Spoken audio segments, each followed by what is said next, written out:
Okay, this is an interview with Jimmy Cameron. Okay, Jimmy, are you quite happy for me to record Yes. your interview? Yes. Okay, fine. Okay, can you just tell me, first of all, when you left school, what did you do? When I was at school, I got a job with Gordon Winter as the message boy. Right. And when I left school, I went to work with him in the shop. Right. And And I what were worked what were you doing? Yes, I worked with Jesse McDonnell from West Barnes, Margaret Gullen from West Barnes,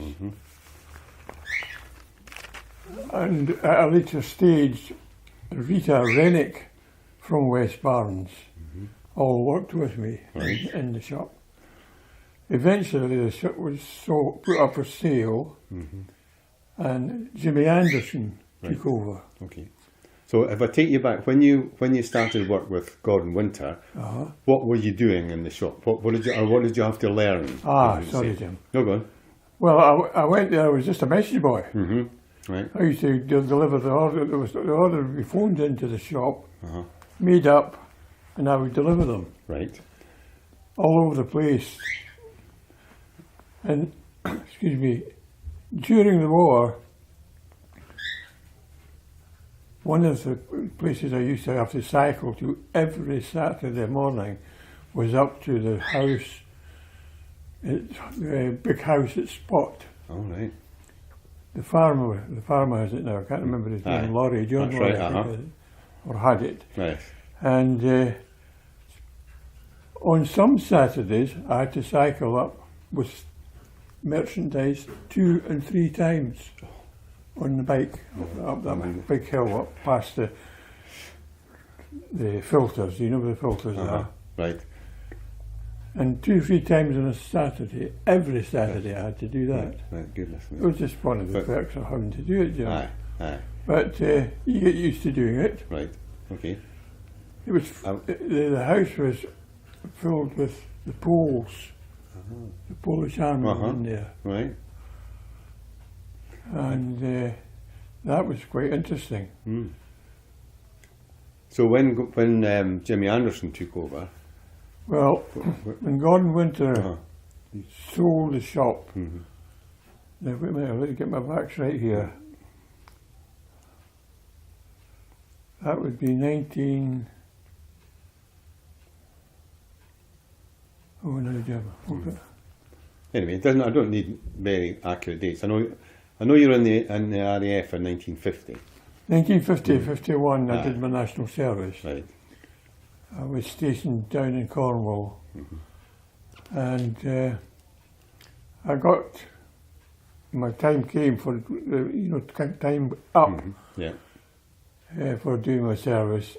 I went back to Gordon Winters, and then after that, Jimmy Anderson, the shop was put up for sale, and Jimmy Anderson took over. Right. Okay. So can you describe for somebody who's never seen a shop like that? Can you describe when you walked into the shop? What would you see when you went to Jimmy? Well, nothing changed, really, Jim. It was just a matter of carrying on as it was before.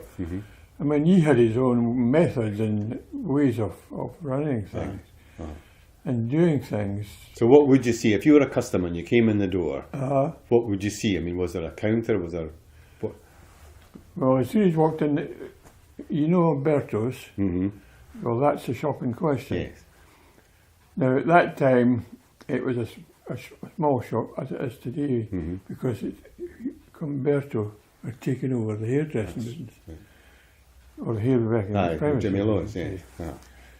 And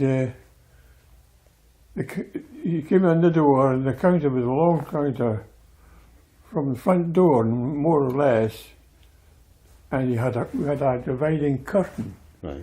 up in the shop to just sectionalise the back of the shop from the front.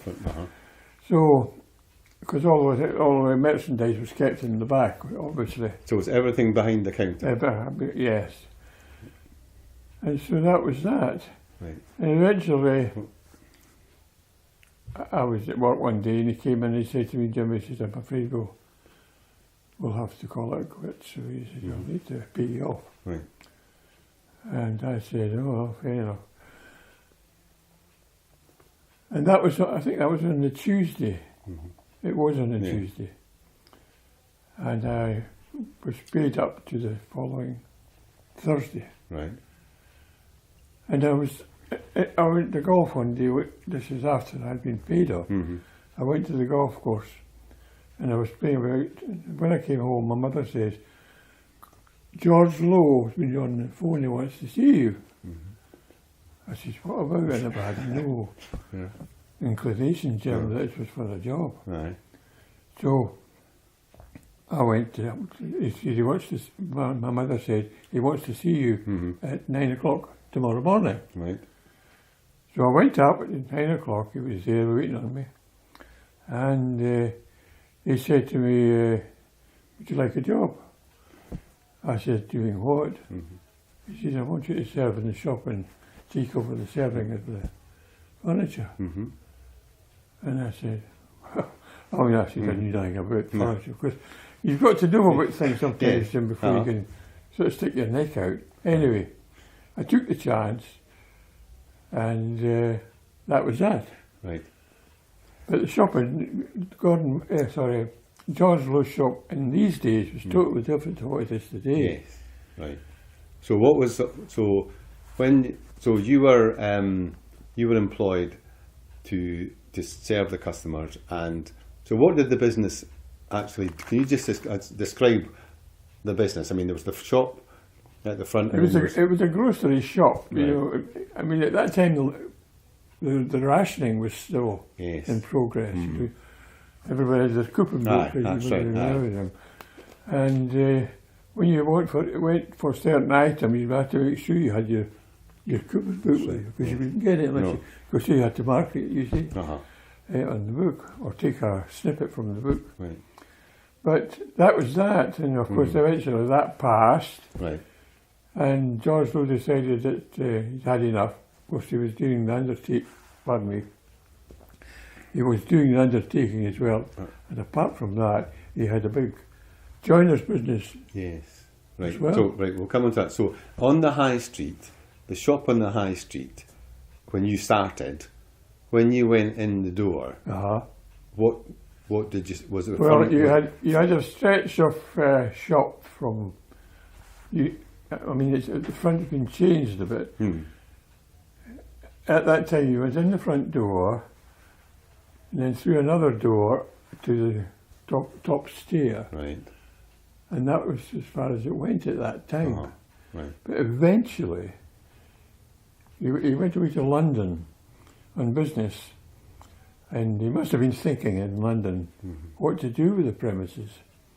And when he came back, he called me at the office one day and he said, Jimmy, he said, I've decided to extend the shop to what it is, or what is at the end.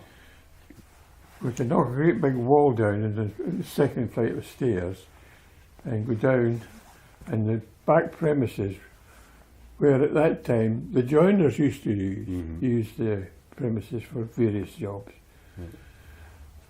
And he eventually bought the property down at the harbour.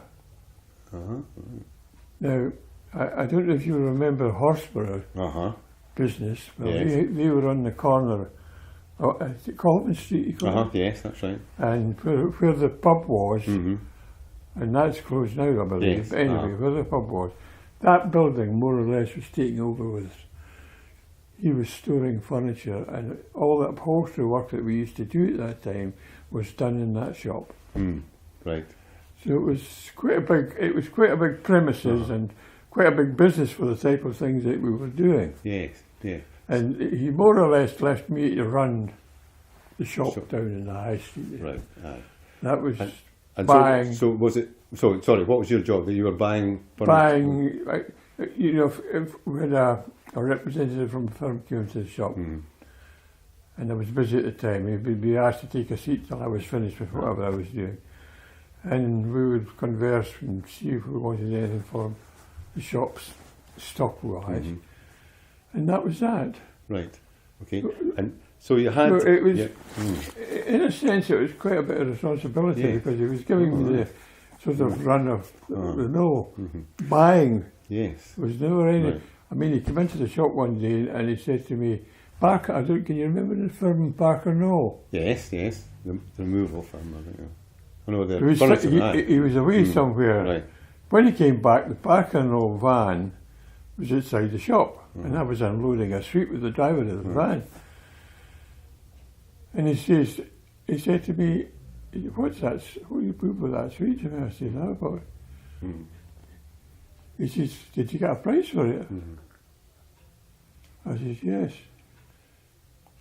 He says, "And much is it?" I says, £2,500.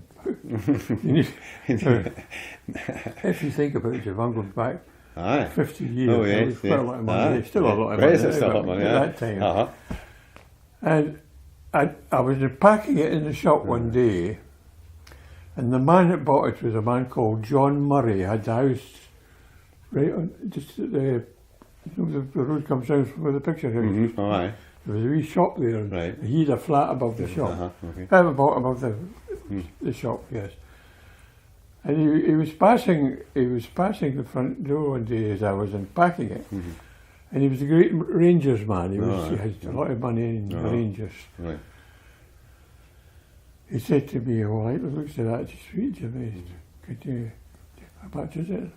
I just, at the time I didn't have the exact figure. I said, "It's over £2,000, John." "Oh," he says, "that's right, send it up." Just like that. So Yeah. I told George Lloyd, the Right. first thing I did, I went right to his office. I said, "I've sold that suite." He says, "What suite?" I said, £2,500. God, he was elated. Absolutely I elated. bet it was. So you didn't do any kind of apprentice, or were you more or less self-taught, or did you Yeah. learn? I mean, all the representatives came from the various firms Aye. dealt with me. Yeah. Unless it was something that I couldn't do, then George Lowe would Yes. intervene. Uh-huh. But invariably, Jim, it was me who did Yes. everything. Aye. Uh-huh. And So but I as I was- say, you didn't do any training for this. You just learned as you went along. or- No, sort of pick it up as I went along, Jim. Aye. Uh-huh. Yeah. But No. it was a type of job that, first of all, it was a change for me to selling sugar and butter Yeah. and what have you, to sell furniture and things that are very much more expensive, Yes. or were at that time. And I got so used to it, and it was just an everyday event for me to Aye. put in, Yeah. at the end. And so the furniture that was sold in the shop, Yes. was it? Who came into the shop? I mean, the people, was it people who like owned mainly people owned their own houses? Because was it quite expensive? Well, I furniture, made a would you particular say? point, Jim. I spoke to George Lowe one day because I said to him, I think we should make a point of changing the window Right. every week with something different. And I'm sure he must have thought about that himself because he said, "Oh, well, yeah, well, just you carry on, just do what you like." Right. And that was that. And it was a case of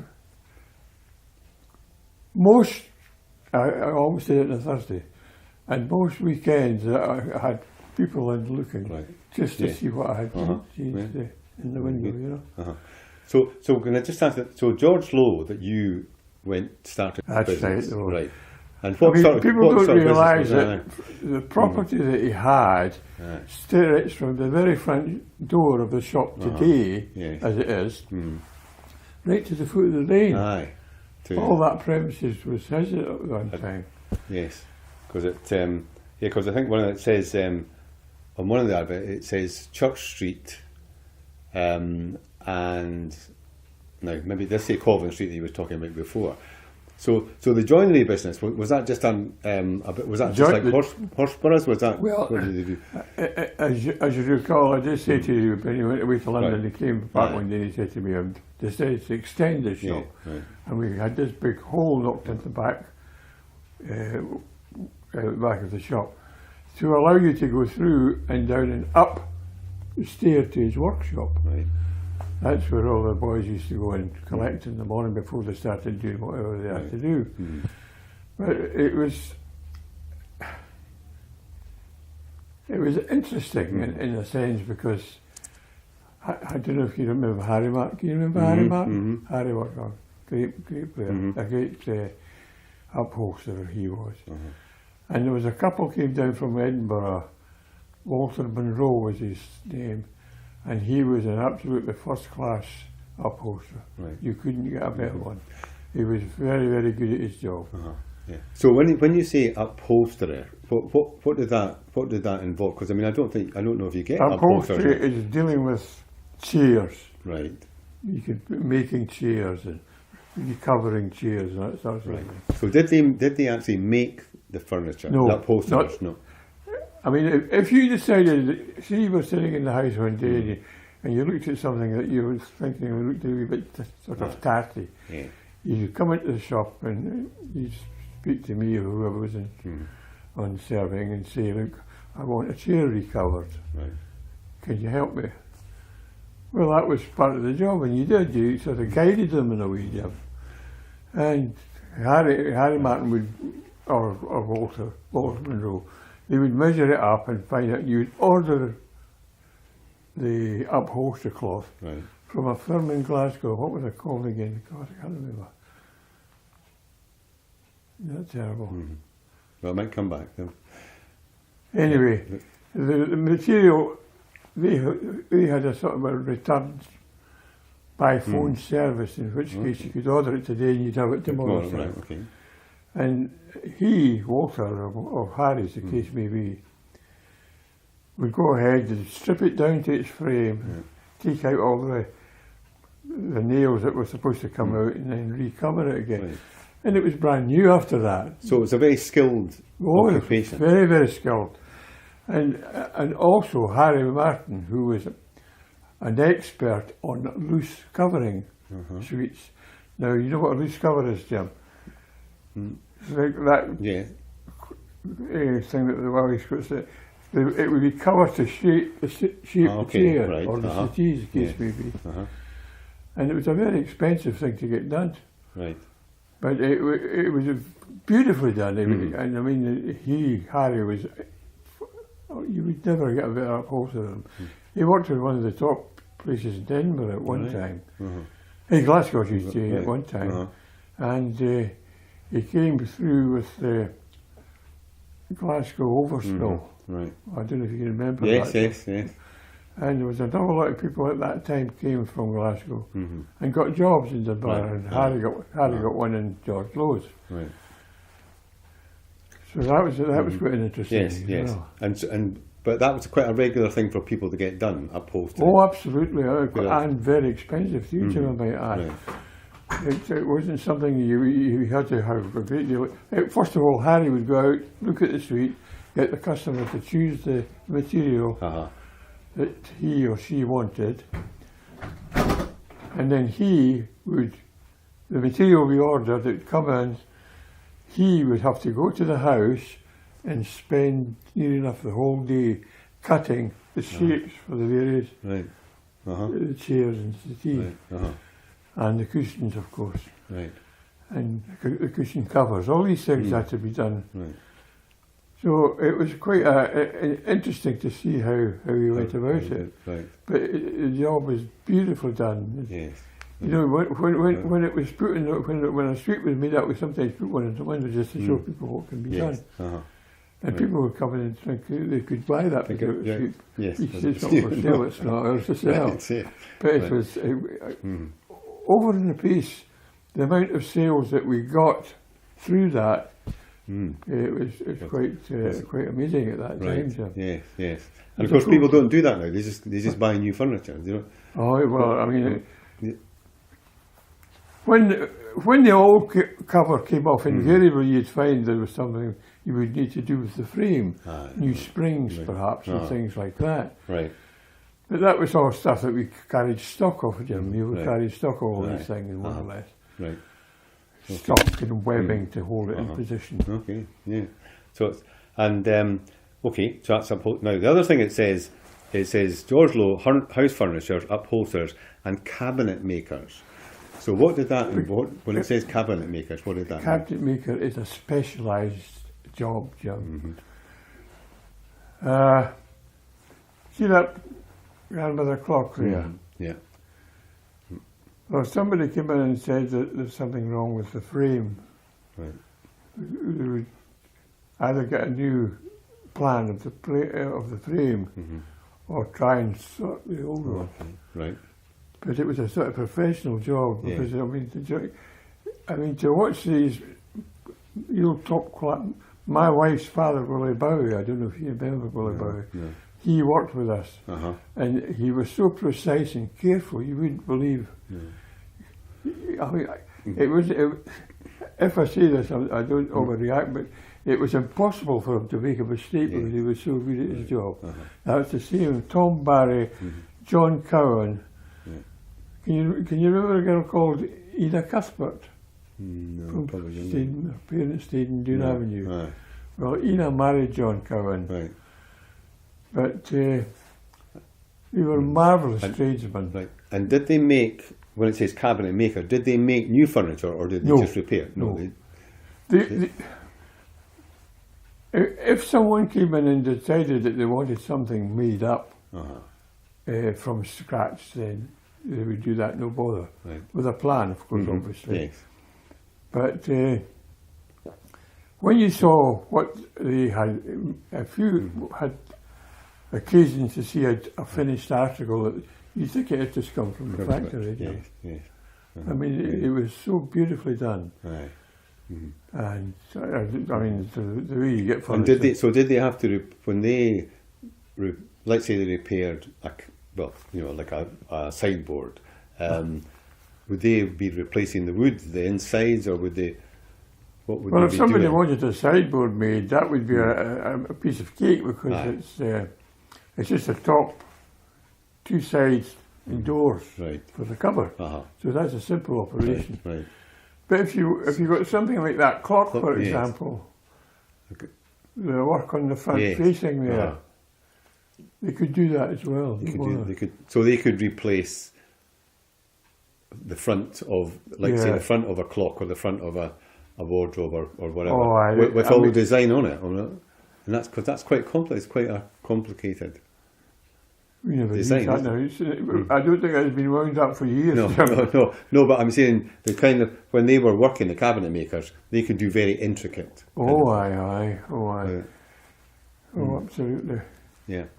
Okay. And right. So the auctions that you had down. Was that down? Where were the auctions held? Well, as you go along Church Street, the building is now closed and has been for a number of years. Yeah. It's got a great big board, and you will have seen it passing sometimes. You'll see it against the wall and the doors that take you in. Aye. That used to be the sale room, Right. where he had his auction sales. He held his auction sales in there. Now, as you go in, the bottom premises is quite big, but there's a stairway up as well, which has got a large storage space, and we use that for storage. Right. And so when there was an auction, where did the stuff to be sold in the auction? Where did that come from? Did people bring it from their houses, or what happened? What was the? It could come from anywhere, Jim. Any house. People used to come into the shop and say, "I've got something for sale. Can you pick it up?" And Harry Martin, or whoever was driver at the time, would go to the house and bring it, label it, and get it ready for the sale. Now, at that time, we used to hold sales, maybe 3 a year, Right. maybe 4 a year, and they were always held on a Wednesday. Right. And that was the top selling carcass furniture. But the bedding and things like that were sold the next again day. So that was the full day for the furniture on the Wednesday, Right. commencing from 11 o'clock till about 4:30. And on the Thursday from 2 o'clock, I think it was, till the afternoon. They sell sheets and Uh-huh. blankets and things like that. Right, right. And were these very popular, the auctions? I mean, Oh, absolutely. I mean, it was a day out for people, Jim. right, uh-huh. You'd be amazed at the amount they came from all over, Edinburgh, Glasgow, you name it, they were here. Because it was advertised in the local paper, Yes. auction sale. Uh-huh. Yes. And so they were all...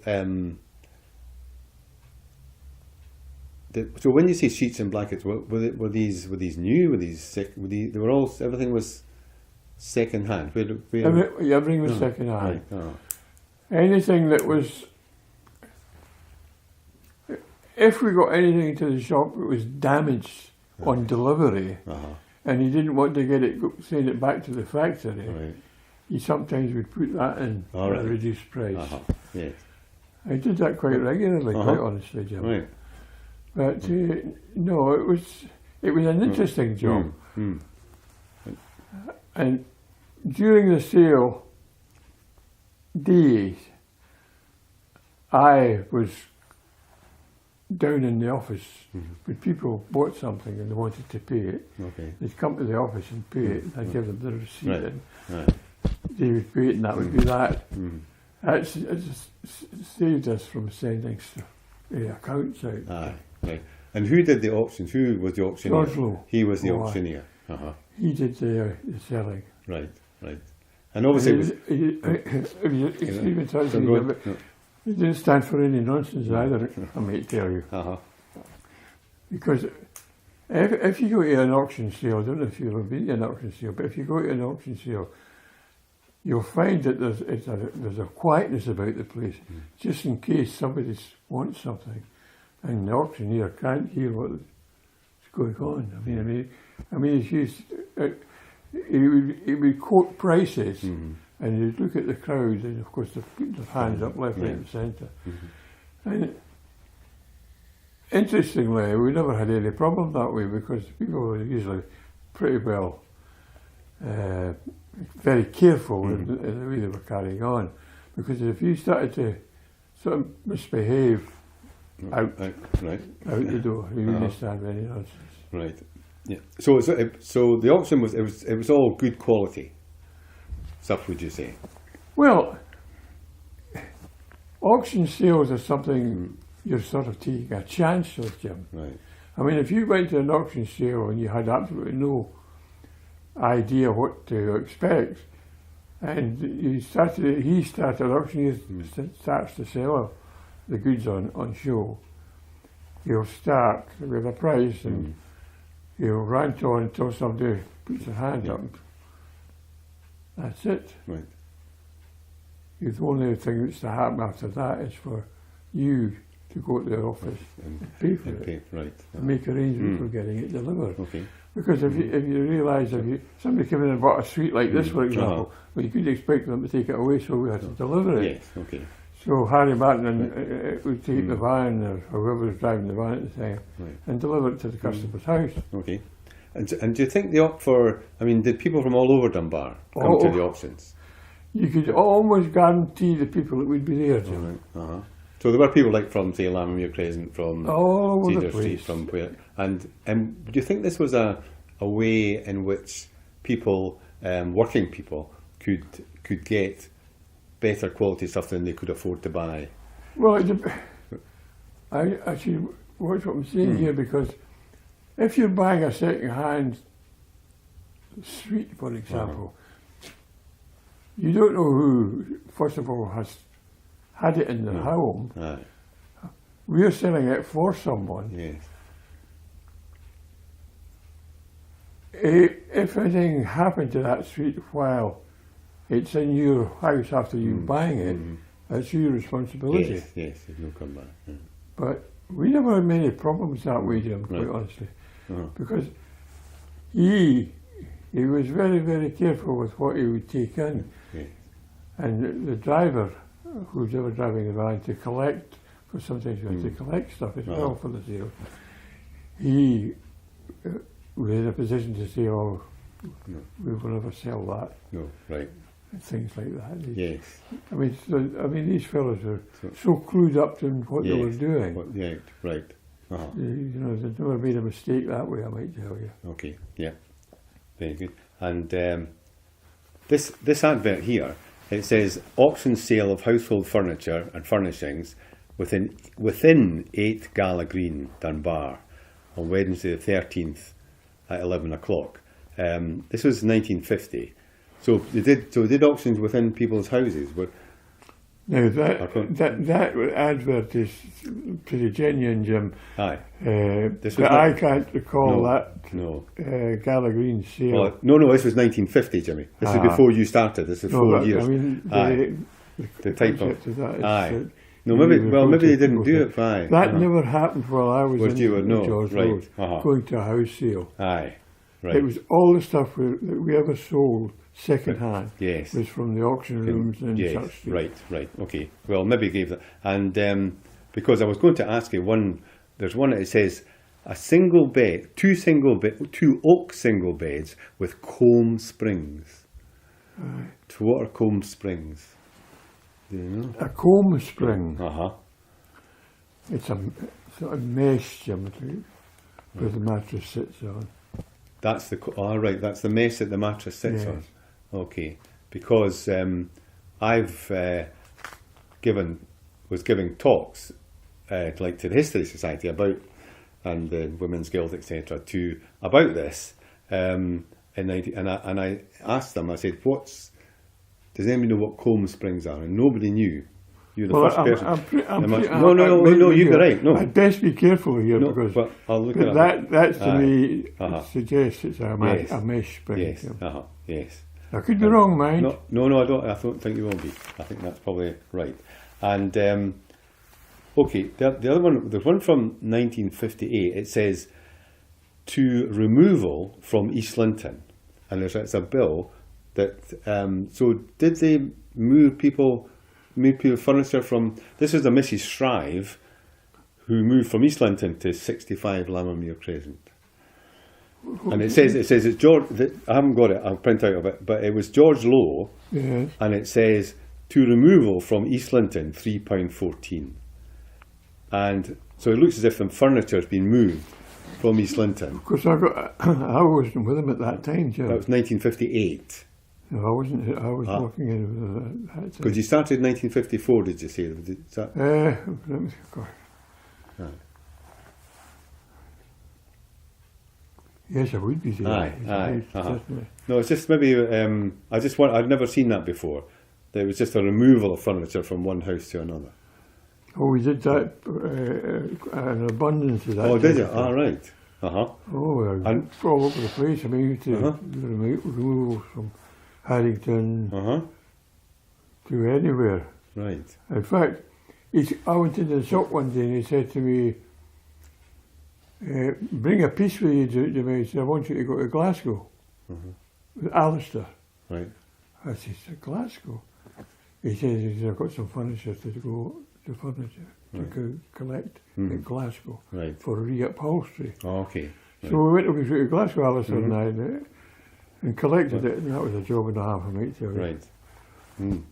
And okay, and then the other one, it said funeral. It said funeral directors. Ah, Funeral. Well, it says funeral undertakers. yes. So where did that operate from?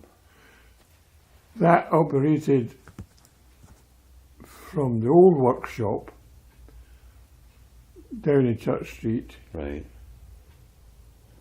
and it continued through the shop in the High Street. Right. That was a big business part of his Uh-huh. business, I might Right, tell you, John. right. The And- upholstery. To the funeral, yes. The funeral. And was it like? Did they have a restroom at the bottom of the street? Did the body? Oh no, Did they just make the coffee pot? no, not the. We never ever had the bodies or No, anything like right, that uh-huh. on the premises. Right. They would be taken to the mortuary gym, Uh huh. anything like that. But I mean, he used to get all togged up into his Uh-huh. funeral attire and Right. don't do anything or stupid when it was away style, you know. Uh-huh. And did they make the coffins? No. No. Well, I best refrain that. I'm told in the old days when I went there at first, they were still making coffins. Right. But eventually, they had to buy them in. Yeah, but, right. They bought them in. Uh-huh. They're Right. already made up. Right, okay. And so they just did the actual funeral with it? Yes, yes, So they had so George Lowe, they had their own cars and, yes. uh-huh. And then for so, and that was quite a big business, was it? Well, a big part of them, I mean, is that you'll be well aware, Jim, I'm sure, that anybody dying in family now is a trying time for anybody. Right. It's a very expensive time as Yes, well. that's right. I mean, coffins, way back in these days, you're talking about hundreds of pounds Aye, for a coffin. Yeah. And so who ran that part of the business? Was it? Oh, that was his. I never had anything to do with that at all, Jim. No. If anyone came in with a dead on their mind, we had to take all the information down and make an appointment for them to see him. To see George Lowe himself, Aye. right? Okay. Uh-huh. So he would see them in this. He would see them in the shop and make the arrangements. Or did He he would go see to them in the house? shop if they wanted to come into the shop Right. and talk about the business. Uh-huh. Alternatively, he would go to their house. Right. Uh-huh. Right. Okay. And because I think and so the other was Horsburgh the other undertakers in Dunbar then. Horsburgh, yes. Ah, And there was also another, I'm not very sure about this, Jim, but there was also another joiner in Dunbar. There was Sidney Anderson, if you remember Sid. aye. His father used to work with him. Right. And the workshop was down the hill at the old school Bray. Yes. And you know where Donald Ross had his shop, his class? Yes. Well, behind that, I think it was behind it. Yeah, Oh, I yeah. think it was behind it. That's where he had his business. What was Right. his name again? Oh God! No, Jim, I'm beat. But he was an undertaker as well. I as think he well. did. I think he did undertaking as well. But Danny Horsburgh Right. and Willie Horsburgh, father and son, All right. they were into that business as well. Oh, yes. Very good. Right. And now what else have we got here? So you were in the so if, I'm just trying to get. I'm looking at the other shops when you started work. Let's say in the mid 1950s. So was it Aikens was next door? On the right of Gordon Winters was A.P. Thompson's. Yes. Yeah. Right. Okay. Going back to We Gordon. were Okay. going down towards Yes. and the shop which is now part of Umberto's was Jimmy Law, That's right. hairdresser. Yeah. Uh-huh. And next to that was Cars, the shoe shop. Yeah. And then when you went to work for George Lowe,